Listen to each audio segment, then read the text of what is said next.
Assalamualaikum warahmatullahi wabarakatuh. Perkenalkan, nama saya Yai Septiani dengan NIM 2001060.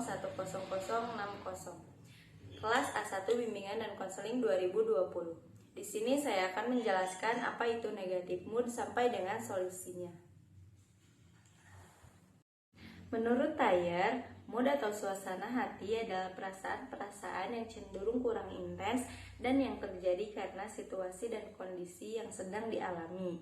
Situasi dan kondisi tersebut mempengaruhi perasaan seseorang seperti adanya perasaan sedih, kecewa, kesal, senang, dan sebagainya. Aspek negatif adalah dimensi suasana hati yang terdiri atas kegugupan, stres, dan kecemasan pada ujung tertinggi kepuasan, ketenangan, dan kedamaian pada ujung terendah. Emosi negatif mungkin menjadi suasana negatif.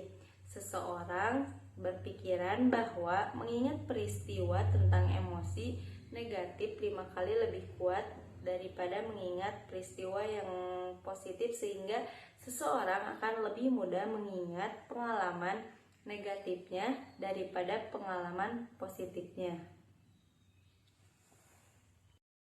Salah satu kemungkinan penyebab suasana hati negatif adalah keseimbangan kimia pada otak yang berhubungan dengan pengaturan suasana hati dan perubahan hormon yang dihasilkan tubuh.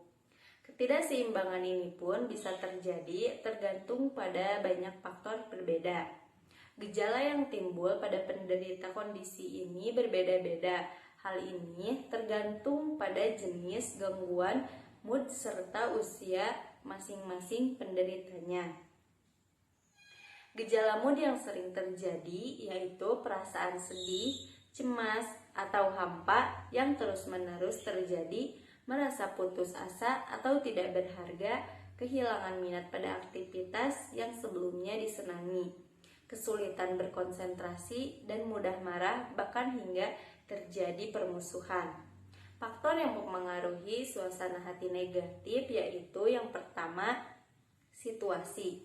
Berbeda dengan masa kecil, saat anak memasuki masa remaja, ayah dan ibu dituntut untuk bersikap konsisten, dapat terbuka dengan sang anak, bijaksana, ramah, tegas. Begitu pula dengan pengaruh negatif mood remaja. Hal ini akan dipengaruhi dari pola asuh keluarga terhadapnya. Situasi inilah yang membuat anak semakin tertekan. Yang kedua, faktor genetik. Gangguan mood cenderung menurun dalam keluarga. Yang ketiga, faktor biologis. Ini umumnya terkait dengan ketidakseimbangan bahan kimia di otak. Yang keempat, faktor lingkungan. Pengalaman hidup atau peristiwa tertentu dalam kehidupan yang bisa menyebabkan stres atau trauma. Jika terjadi mood negatif seperti sedih yang mendalam, berlarut-larut dalam kekecewaan, dan lain sebagainya yang berada dalam jangka yang panjang, tentunya akan mengganggu kondisi psikologisnya. Sebab dapat mengarah pada stres, depresi, dan gangguan mental lainnya. Mood negatif juga memiliki fungsi tertentu yang dapat membantu manusia menjalankan kehidupan sehari-hari mereka. Tidak ada yang senang menghabiskan waktu dengan seseorang yang pemarah. Namun, amarah telah membantu seseorang tersebut lebih dominan ketika sedang bernegosiasi, lebih tegas dalam memilih keputusan, dan lebih kecil resikonya mengalami serangan jantung, lantaran selalu melampiaskan bebannya. Mood negatif mengindikasikan bahwa kita sedang dalam situasi yang masih asing sekaligus menantang bagi diri kita. Hal tersebut membuat diri kita jauh lebih peka, lebih teliti, dan lebih berhati-hati dalam berperilaku, berbicara, merespon, dan juga membuat keputusan.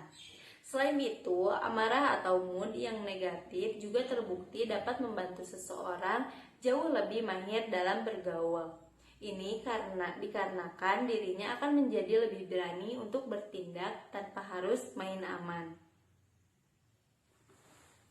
Aspek-aspek negatif mood atau suasana hati negatif menurut Watson dan Telgen dalam Meyer dan Getsky, aspek dalam mood saling berpasangan satu dengan yang lainnya. Seperti yang pertama, ada pleasant dan unpleasant. Kategori pleasant yaitu aktif, penyayang, puas, senang, lincah, kasih, dan bersemangat. Sedangkan kategori unpleasant yaitu mengantuk, kesal, suram, menggerutu, gelisah, tegang, sedih, dan kesal. Yang kedua ada arousal dan calm. Kategori arousal yaitu aktif, penyayang, kesal, suram, gelisah, kasih, lincah, tegang, dan sedih.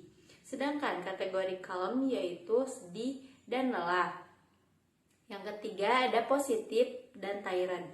Kategori positif yaitu aktif, penyayang, lincah, kasih, dan segan. Sedangkan kategori tyrant yaitu mengantuk dan lelah. Dan yang keempat ada negatif dan relax.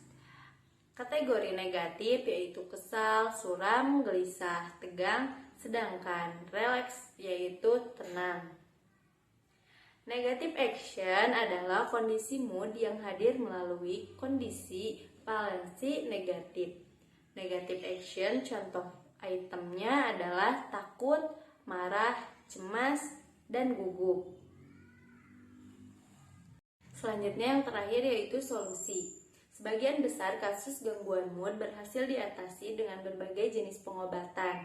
Melalui pengobatan ini, penderitanya dapat menjalankan aktivitas secara produktif serta menikmati hidup yang lebih stabil dan sehat.